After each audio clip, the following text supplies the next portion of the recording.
restauração espiritual.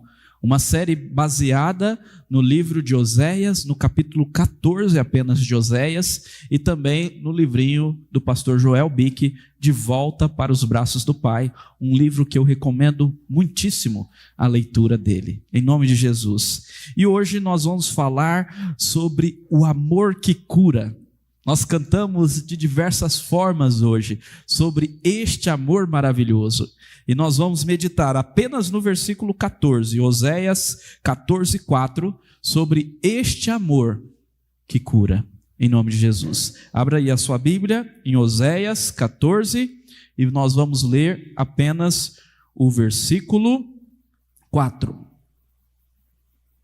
Oséias 14:4. Glória a Deus. Só o Danilo? Glória a Deus. Diz assim a palavra do Senhor: vou curar a rebeldia deles, vou amá-los de boa vontade, porque a minha ira se afastou deles. Vamos orar mais uma vez? Pai querido, muito obrigado pela tua palavra que nós acabamos de ler. Ó Deus, em nome de Jesus, ilumine as nossas mentes, nos dê o entendimento da tua palavra, cumpra a tua palavra em nossos corações e faça a tua vontade em nossas vidas, em nome de Jesus. Te louvamos e te agradecemos. Amém. Amém. Meus irmãos, tem uma música que gosto muito e vez por outra nós cantamos lá em casa no nosso momento devocional, uma música antiga, do Ministério Koinonia, antiga, da época do Eide para lá. Então uma música antiga, que chama Livre Acesso, e a letra dessa música é muito bonita. Eu vou ler para os irmãos a letra dessa música, preste bastante atenção. Senhor, eu não sou nada diante do teu poder, nem merecedor do teu imenso amor. Através do teu Filho, tenho livre acesso a ti, que me fez chegar aos teus pés, me humilhar diante de ti. E o coro dessa música é lindíssimo, diz: deixa o teu rio passar em minha vida, vem curar minhas feridas, sarar as minhas dores. Livra-me, ó Deus, das cadeias que me prendem, toca em minha alma, faz de mim o teu querer, Senhor. Olha que poesia linda, nada antropocentrada, né? Nada com o homem no centro, nada para a glória do homem, para a glória de Deus. O homem se humilha diante de Deus e alcança cura. O homem arrependido se volta ao seu Senhor e alcança cura e libertação. Que música linda. Livre acesso nós temos através de Jesus Cristo. Queridos, eu já citei o livro para vocês, De Volta para os Braços do Pai. Esse é um livro que o pastor Joel Bick escreve para aqueles que estão se afastando dos caminhos do Senhor. E ele escreve com o intuito dessas pessoas, daqueles que estão se afastando do caminho do Senhor, eles se voltem para Deus ou se retornem ao caminho da fé. Esse é o objetivo. É a restauração da alma, é a restauração espiritual. E um exemplo de restauração ou de cura espiritual nas Escrituras Sagradas é esse exemplo do corredor cristão, daquele que está numa maratona, numa corrida. Paulo usa muito esse exemplo. Nós também temos um hino no nosso hinário que usa esse exemplo, que diz que quantos que corriam bem agora longe de ti estão. Nós precisamos entender que muitas vezes nós iniciamos a corrida bem, mas nós precisamos também terminar a corrida bem. Nós temos que continuar correndo, nós temos que perseverar, continuar sendo cristão. E Joel Bick diz: quando o corredor cristão sofre uma lesão espiritual e começa a se desviar dos caminhos de Deus, ele deve voltar ao médico para ser curado. Vocês se lembram, 12 de abril dos anos 2000, eu sei que alguns daqui ainda estavam vivos, alguns ainda nem tinham nascido. O que aconteceu lá? 12 de abril dos anos 2000, a lesão do Ronaldo Fenômeno. A lesão que quase o impediu de ir para a Copa do Penta. E um ano depois que ele foi voltar para os jogos, uma lesão terrível. Ninguém imaginava que ele, em 2002, ele iria ser pentacampeão. Uma vez que ele teve a sua lesão, quem que ele procurou? Ficou em casa? Vou ficar aqui até me recuperar e depois vou jogar bola? Não. Ele teve o melhor tratamento possível. Não é assim com os jogadores de futebol? Eles têm os melhores médicos, eles têm os melhores fisioterapeutas, eles vão nos melhores hospitais, eles têm os melhores treinadores e por aí vai. Para quê? Para voltar para o campo, para o jogo, para a corrida. Meus queridos irmãos, nós também temos o melhor médico.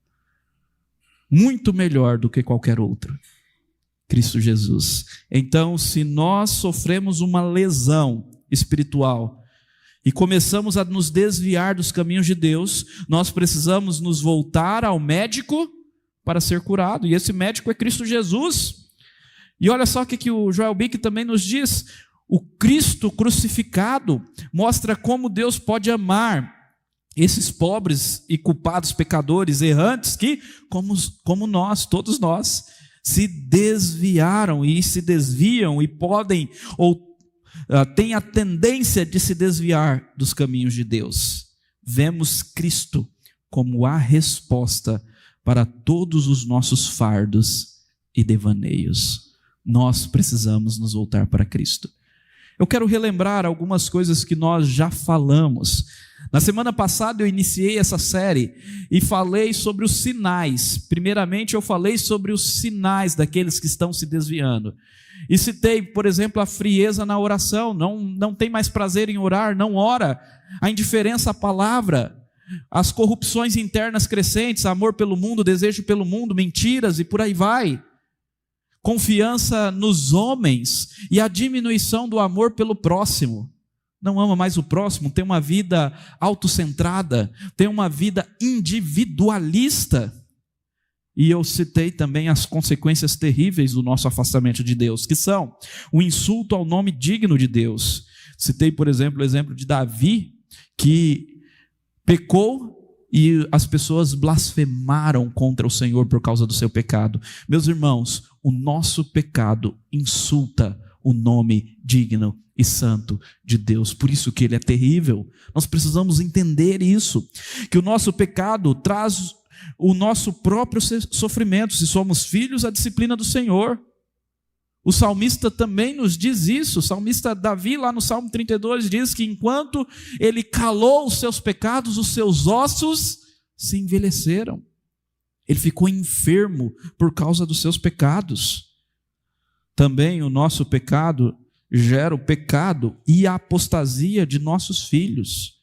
Meus queridos irmãos, nós precisamos entender que os nossos filhos nos imitam, eles são como esponja. E se nós nos afastamos do Senhor, se nós não ensinamos a eles a importância de ler a Bíblia, de orar, de congregar, como eles irão fazer isso? Como eles vão escolher isso sozinhos? Por isso que ao entrarem na faculdade e verem o culto ao secularismo, eles se tornam seculares, porque na verdade sempre foram. De segunda a sexta, sempre foram. Porque os seus pais são mundanos. São cristãos apenas de domingo, e não todos os dias. Então o pecado é a apostasia dos nossos filhos e o declínio da igreja. A igreja se enfraquece com a nossa apostasia, com o nosso afastamento do Senhor. Por isso é tão terrível. Mas nós vimos também na semana passada que nós podemos encontrar misericórdia. Mesmo que estejamos no caminho do afastamento, mesmo que estejamos caindo do poço, nós podemos nos voltar ao Senhor e encontrar misericórdia. Como? Lá em Oséias 14, versículos 1 a 3, nós vimos que primeiro, nos voltando para Deus, quando o próprio Deus vira para Israel e diz: volte para o Senhor, seu Deus, porque você caiu por causa dos seus pecados. Isso se chama arrependimento. aquela tristeza em relação ao pecado e o se voltar a Ele com fé. Claro, nós podemos usar a palavra de Deus, súplicas e adoração. Deus nos deu meios de graça, Deus nos deu exercícios espirituais. São duas formas de chamar ou de nomear as mesmas coisas. Meios de graça, palavra, oração e comunhão. Exercícios espirituais, palavra, oração e comunhão. Inclusive a ceia, a Santa Ceia, é a expressão da nossa comunhão. Somos filhos ao redor da mesa. Existe lugar onde mais temos comunhão do que ao redor da mesa? Nós cristãos gostamos de comer, né, ao redor da mesa. Comemos e desfrutamos da comunhão ao redor da mesa. Meus queridos irmãos, use palavras, súplicas e adoração, são os meios de graça, assim encontramos misericórdia. O que mais? Confie apenas em Deus. O versículo 3 encerra dizendo para nós renunciarmos qualquer idolatria, qualquer confiança no homem. O texto diz: a Síria não nos salvará, não iremos montados em cavalos, não mais diremos as obras das nossas mãos, tu és o nosso Deus. Porque só em Deus o órfão encontra misericórdia. Expressão de fé, expressão pública e verbal. Eu creio, a minha confiança não está nas obras da minha mão ou nas obras das nossas mãos. A minha confiança não está nos cavalos nem no império assírico. Está no Senhor, porque só nele o órfão encontra misericórdia. Isso é o que nós aprendemos semana passada, só estou revisando. E nós precisamos sempre entender essa verdade, meus irmãos. Todo cristão precisa de um exercício diário de fé e arrependimento. Nós chamamos isso no discipulado missional Life on Life de a valsa cristã. A valsa cristã tem 3 tempos. 1, 2, 3, 1, 2, 3. E o primeiro tempo é arrependimento. O segundo, fé. E o terceiro? Obediência. Você se arrepende, você tem fé e você obedece. Por quê? Porque o arrependimento verdadeiro nos leva a uma nova obediência. Amém? Então, é um exercício diário, bem como de se revigorar diariamente nas graças fundamentais da sua salvação em Cristo. Podemos encontrar paz e alegria só em Jesus Cristo. Bom, relembrando também um pouco do contexto, antes de entrarmos agora no versículo 4, que vai nos mostrar os remédios que Deus nos dá, aqueles que arrependidos se voltam a Ele, aqueles que se voltam com fé, renunciando às suas idolatrias e utilizando os meios de graça, Deus lhes dá remédios para curar a sua alma. Mas antes, entendendo todo o contexto, esse livro tem a ver com a cura da infidelidade. Oséias profetizou contra o reino do norte de Israel.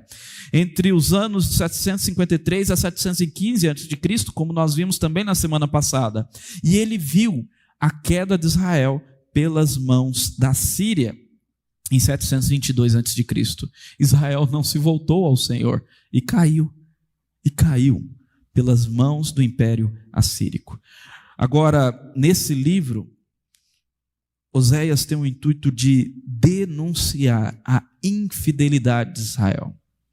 E isso ele faz comparando com a infidelidade matrimonial.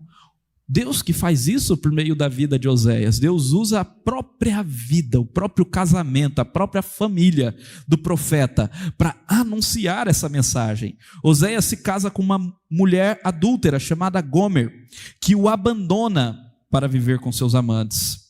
E apesar de ser um livro de duras sentenças contra Israel, é um livro que promete restauração aos que se voltam ao Senhor. No capítulo 3, Oséias vai atrás da sua esposa, nós lemos na semana passada, e a compra de seus amantes por 15 peças de prata e 150 quilos de cevada. Já pensou comprar sua esposa de volta? Comprar o seu povo de volta, dando a vida do seu filho, o seu povo comprando pelo seu filho. O seu filho tem que morrer para comprar o seu povo. Estão entendendo a dimensão do amor? Essa história ilustra o amor de Deus que pagaria e já pagou o preço por sua igreja na cruz. Olha que coisa linda. Nós somos a esposa infiel, nós somos os filhos rebeldes. E Deus nos salva através do sacrifício do nosso Senhor Jesus Cristo.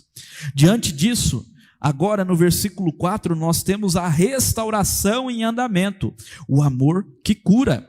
E a primeira coisa que nós temos nesse texto é a cura da rebeldia e infidelidade. Ou seja, a santificação. Primeira parte do versículo, olhem comigo. Vou curar a rebeldia deles. Em algumas versões é traduzido da seguinte forma: vou curar a sua infidelidade. Infidelidade e rebeldia. É interessante porque o termo que é utilizado aqui remete às duas coisas, tanto a rebeldia como a infidelidade. Rebeldia no sentido de você se afastar da autoridade, de você rejeitar aquele que é autoridade. Isso é rebeldia. Por exemplo, quando os nossos filhos não nos obedecem, nós falamos, não faça isso. E eles não nos obedecem, eles estão indo contra a nossa autoridade como pais. E isso nós damos um nome. Qual é o nome? Rebeldia. Rebeldia. Ser rebelde é ir contra a autoridade. E é isso que aconteceu, por exemplo, lá no Éden. Quando Deus diz, não coma do fruto do conhecimento do bem e do mal. E Adão e Eva comeram. Por quê? Porque quiseram ser igual a Deus, desejaram ser igual a Deus, serem os seus próprios deuses. E quando o homem é Deus, quando o homem tenta ser Deus, só vem catástrofe, só vem maldição. É isso que nós vivemos nesse mundo. Então, isso é rebeldia. Só que o texto também, a palavra traz a ideia de infidelidade no sentido de ser infiel ao casamento. Olha que palavra rica. Então é tanto rebeldia como infidelidade. E a mesma palavra também significa afastamento, a apostasia. Eu já expliquei, a apostasia é abandono da fé. Afastamento, abandono da fé. Lá em Jeremias 3:22, nós vemos essa mesma expressão, quando Jeremias diz ao povo, olha, voltem-se para Deus, filhos rebeldes, e eu curarei a rebeldia de vocês. E a mesma coisa que nós temos aqui, aqueles que se voltam para Deus são curados. Eu pulei aí a cura. O termo que aparece para a cura é Rafá. Rafael, né? Deus da cura. Jeová Rafá, o Deus da cura, o Deus que cura. Rafá é aquele que cura, que torna saudável. E claro, meus irmãos, essa cura aqui não é cura física, é a cura da apostasia, do afastamento, da infidelidade. Essa cura é o que nós chamamos de santificação. E o que é santificação? Santificação é o processo pelo qual, sempre lembre, santificação é processo pelo qual o Deus fiel, e continuamente trabalha em nossa alma, por dentro e por fora, para nos conformar mais e mais à imagem do Filho de Deus, nosso Salvador, Jesus Cristo. É o processo que Deus faz em nós, nos transformando à imagem do seu Filho. O que é santificação? Eu estou sendo transformado à imagem de Cristo. Se eu sou filho, eu tenho um filho mais velho que é santo e perfeito. Eu tenho o Filho, né? O Filho de Deus, meu Senhor, que eu estou sendo transformado à sua semelhança. Isso é um processo.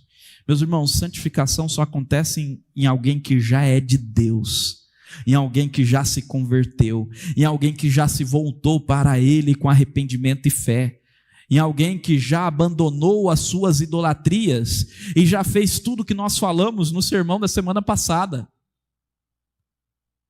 Isso é santificação. Nós estamos sendo aperfeiçoados, e a santificação cura a nossa infidelidade, porque nos purifica e nos tira dessa escravidão, tira o pecado de nós, tira a corrupção de nós, tira a ferrugem. Amém? Nós precisamos de santificação, e a Bíblia nos diz promessas maravilhosas. Uma delas também citei na semana passada, que é aquele que começou a boa obra em nós há de terminá-la. A garantia que nós perseveraremos até o fim é Ele mesmo, é a sua glória, é a sua graça, é a sua vontade, porque Ele nos manterá firme. Aqueles que verdadeiramente são dele irão perseverar, e se fiel até a morte, receberão a coroa da vida. Então, meus irmãos, esse é o processo pelo qual o Deus fiel e continuamente trabalha em nossa alma, para nos conformar mais e mais à imagem do Filho de Deus, nosso Salvador, Jesus Cristo. John Flavel diz que santidade é para a alma, o que a saúde é para o coração. Se nós queremos ter uma alma saudável, se nós queremos estar firmes espiritualmente, restaurados espiritualmente, nós precisamos desejar, cultivar, buscar, ansiar, pedir, orar, chorar, suplicar pela santidade, assim como o exercício físico é para o coração. Amém? Nós precisamos buscar para termos essa cura no amor dele que nos santifica. Deus cura a nossa rebeldia, meus irmãos, através do sofrimento de seu Filho. Isso é muito bonito. Todas as escrituras sagradas nos revelam essa verdade. Por exemplo, lá em Isaías 53, 4 e 5 nos diz: certamente ele tomou sobre si as nossas enfermidades e as nossas dores ele levou sobre si, e nós o considerávamos como aflito, ferido de Deus e oprimido, mas ele foi transpassado por nossas transgressões e esmagado por nossas iniquidades. O castigo que nos traz a paz estava sobre ele, e pelas suas feridas fomos sarados. Só é possível recebermos essa cura espiritual porque o Senhor Jesus Cristo recebeu a nossa doença. Observe que essa cura que esse texto diz não é cura física. As nossas enfermidades, as nossas dores, não são dores e enfermidades físicas, mas é a rebeldia, é a infidelidade, é a maldição do pecado. É a mesma coisa que nós vemos lá em 2 Coríntios capítulo 5, versículo 21, quando nos é dito que Deus o fez maldito, que Deus o fez pecado por nós, para que nós fôssemos feito justiça de Deus. Então, pelas suas feridas fomos sarados. Pedro entendeu muito bem isso. Em 1 Pedro 2,24 ele fala a mesma coisa, carregando ele mesmo em seu corpo sobre madeira os nossos pecados, para que nós, mortos para os pecados, vivamos para a justiça de Deus.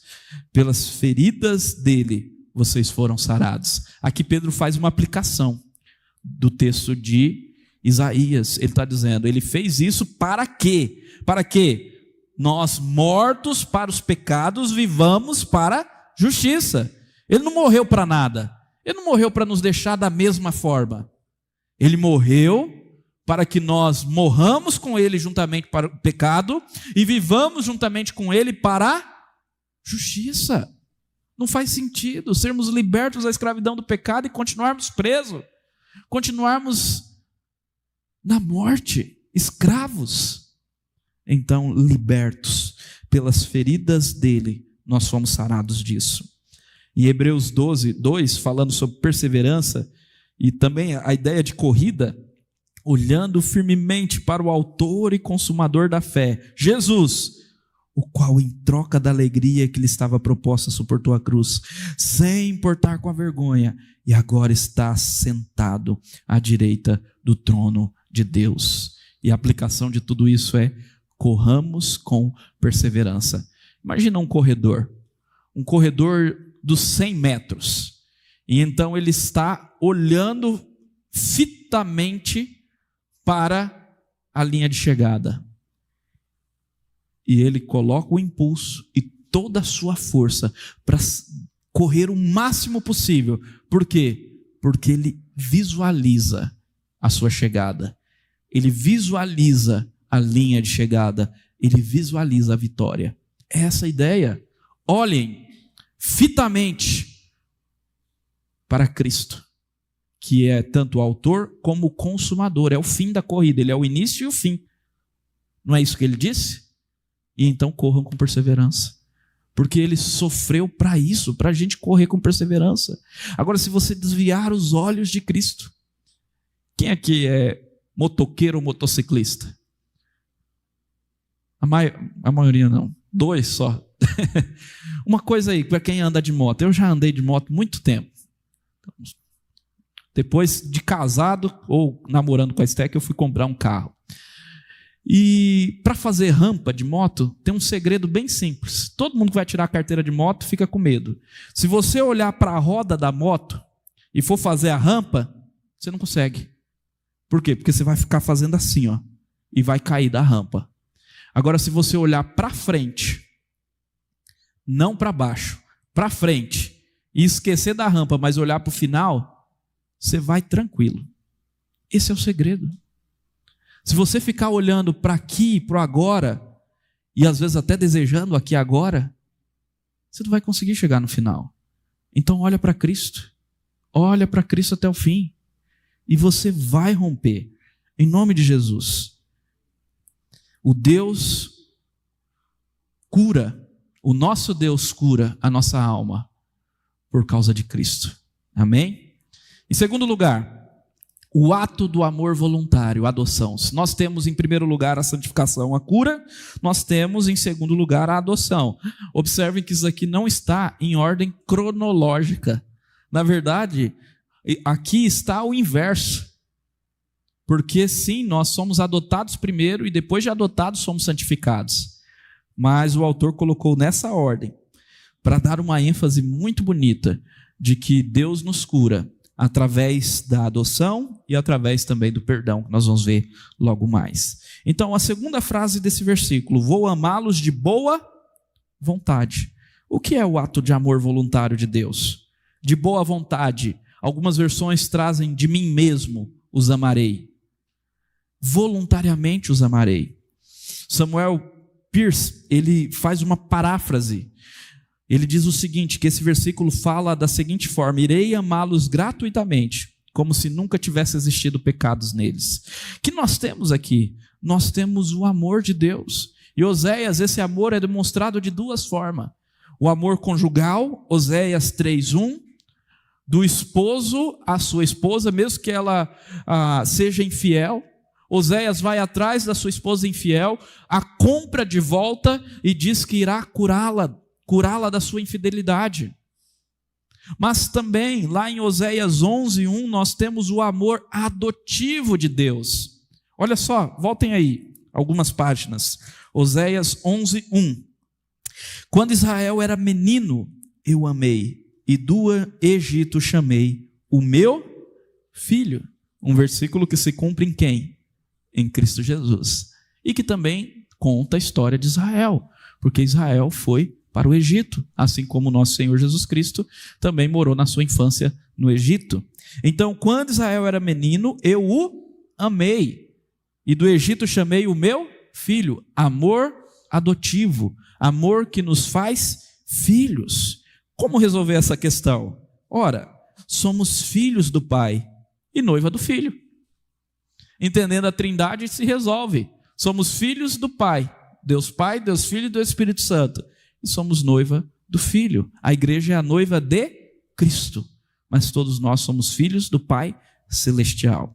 E esse amor adotivo é muito importante para nós. Joel Bick nos diz que Deus nos traz para a sua família, para nos amar livremente, espontaneamente, alegremente, voluntariamente, generosamente, prazerosamente, complacentemente e com nada em seu coração além de terna compaixão. Esse é o amor daquele que nos adota. E essa certeza deve inundar os nossos corações, meus irmãos. Lá 34ª pergunta do Breve Catecismo de Westminster, nós temos a seguinte questão: o que é adoção? E a resposta é simples: adoção é um ato de livre graça de Deus. É livre. É livre. Ninguém obriga a Deus a nada, mas mesmo assim Ele ama pecadores. É um ato da livre graça de Deus, pela qual somos recebidos no número dos filhos de Deus e temos direito a todos os seus privilégios. Temos direito a todos os seus privilégios. É isso que Paulo nos diz lá em Romanos 8,17. Ora, se somos filhos, somos também herdeiros. Herdeiros de Deus e cordeiros com Cristo. Se com Ele sofremos, com Ele seremos glorificados. O que nos é dito lá em 1 João 3,1? O texto que nós meditamos na ceia. Vede como é grande o amor concedido a nós pelo Pai, a ponto de sermos chamados filhos de Deus. E de fato nós somos filhos de Deus. Por isso o mundo não nos conheceu, porque também o mundo não o conhece. Nós somos filhos de Deus. E esse é o grande amor. Meus queridos irmãos, este é um remédio da graça. O amor voluntário, o amor adotivo. Compreendermos que nós somos filhos adotados e vivermos debaixo dessa realidade, sob essa compreensão, muda a nossa perspectiva da vida, muda as nossas motivações. A pergunta é: por que você se levanta todos os dias? Você já fez essa pergunta a você? Você se levanta para ganhar dinheiro? Você se levanta para ser aplaudido e ter sucesso? Você se levanta porque você quer agradar as pessoas? Ou você se levanta com um forte entendimento de que você é um filho amado de Deus e quer adorá-lo com toda a sua vida, em tudo que você fizer, em gratidão a Ele? Entender que somos filhos muda a nossa motivação e cura a nossa infidelidade. Em terceiro lugar, a ira então foi apaziguada. A ira foi apaziguada. O final do texto diz: porque a minha ira se afastou deles. O verbo que está nessa frase, ele está no tempo verbal hebraico perfeito. Hebraico tem dois tempos, perfeito e imperfeito. Bem fácil. O perfeito normalmente é traduzido no português como passado. É aquilo que já está fechado, que já se completou. O imperfeito é aquilo que ainda está em processo. Por isso o imperfeito não está fechado. Então, de todas as coisas listadas aqui, o que está no perfeito é a justificação. A ira se apartou deles. Não há mais ira, não há mais culpa. Eles estão perdoados. A ira se afastou. A justificação acontece primeiro do que todas essas coisas. Ela é a base. Por que que Deus nos adota? Por que que Ele nos santifica? Porque a sua ira foi apaziguada. Porque Cristo Jesus apaziguou a ira de Deus. Porque nós recebemos a justiça de Cristo através da fé. Porque nós recebemos a redenção da culpa. Não há mais culpa, não há mais condenação. Amém? Essa é a justificação. Mais uma vez, agora a pergunta 33 do Breve Catecismo de Westminster nos diz: o que é justificação? A justificação é um ato da livre graça de Deus. Deus é livre, meus irmãos. Não podemos colocar Deus dentro de uma caixa. Não podemos fazer que Deus faça meramente o que eu acho que Ele deve fazer. Ele é soberano, não nós. É a livre vontade, livre graça. Isso que é maravilhoso. Ele decidiu nos amar. Livre graça de Deus, no qual Ele perdoa todos os nossos pecados. E não só perdoa, mas também nos aceita como justos diante de si, mesmo sendo pecadores. Por quê? Porque a justiça de Cristo é aplicada a nós, é imputada em nós, é atribuída em nós. Somente por causa da justiça de Cristo, a nós imputada e recebida somente pela fé. somente pela fé, Ele nos perdoa e Ele nos redime de toda a culpa. E por quê, meus irmãos? Por causa de Cristo. Essa citação eu já trouxe algumas vezes aos irmãos, e é sim uma citação desse livrinho. Considere o que Cristo sofreu. Suas dores de corpo e alma, acusados de crime que não cometeu. Seus discípulos fugiram no momento de sua dor. Um dos seus melhores amigos fingiu que nem sequer o conhecia. Cristo enfrentou nada menos do que a cruz e sua infâmia, a vergonha da cruz.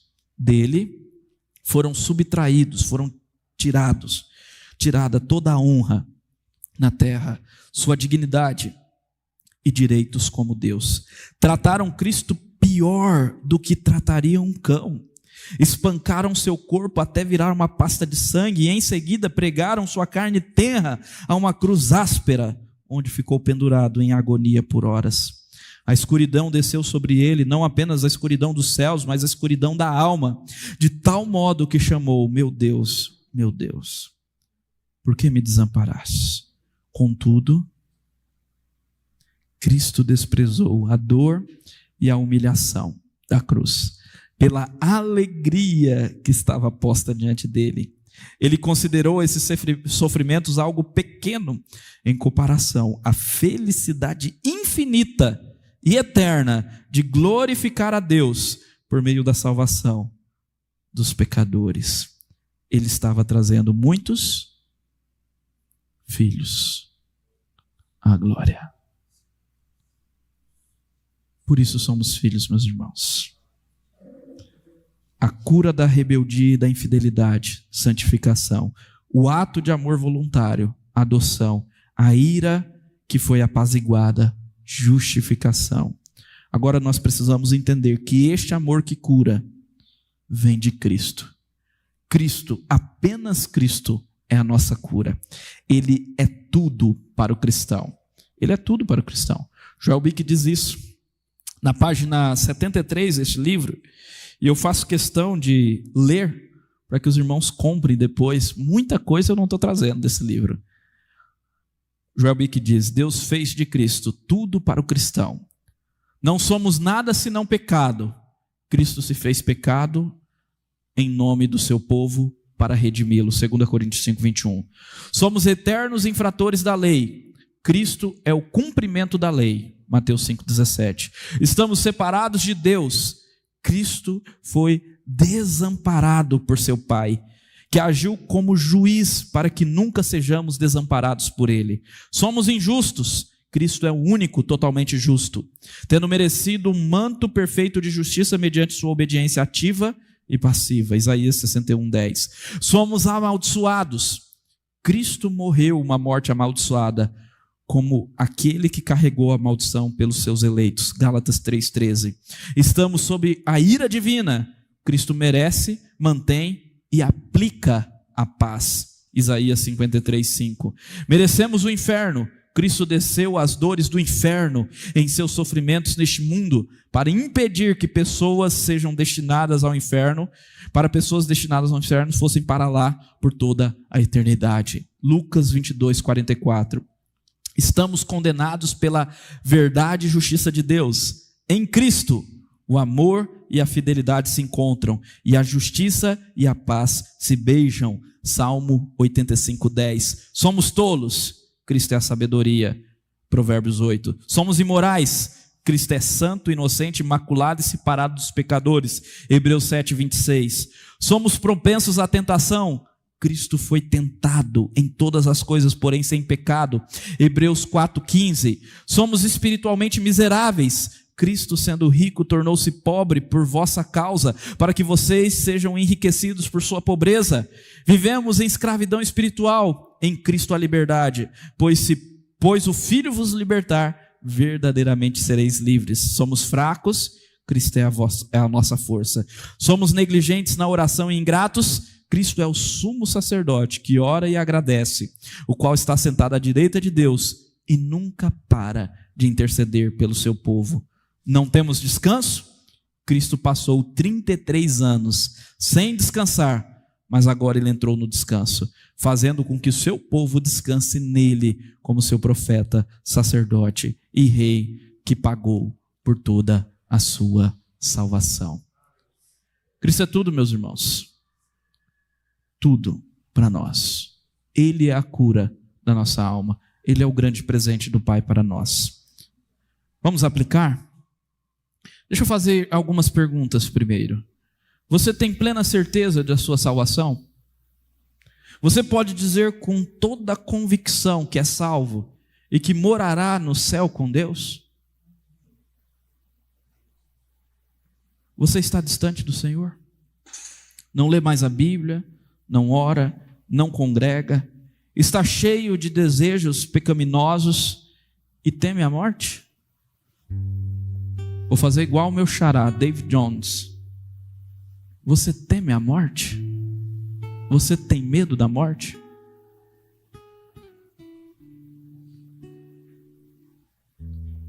Se você tem medo da morte, você precisa se voltar ao Senhor. É Ele que nos liberta do medo da morte. Amém? Arrependa-se de seus pecados e volte-se de todo o coração para o Senhor Jesus. Creia no seu amor e perdão. Busque cura nele. Através da plena confiança na obra de Cristo por ti, tenha certeza do perdão. Não há condenação para aqueles que estão em Cristo Jesus. Amém? Busque santidade. Não como um religioso medroso, que só quer não queimar no inferno, mas como um filho que é amado pelo Pai. Entendem a diferença? Um religioso, no sentido ruim, vai buscar as mesmas coisas do que um filho salvo. Vai congregar, vai ler a Bíblia, vai orar, vai dar o dízimo, mas a motivação é outra. A motivação é não ser queimado no inferno. A motivação é a aprovação de Deus. A motivação é a aprovação das pessoas. A motivação é qualquer coisa, menos adoração, amor. Um filho não. Um filho obedece não porque quer algo em troca. Um filho obedece porque ama o seu pai. É assim ou não é? Você obedece, você cuida do seu pai porque você quer algo em troca? Ou porque você ama? Então, como um filho amado, busque santidade. Mais uma vez, a frase que iniciamos.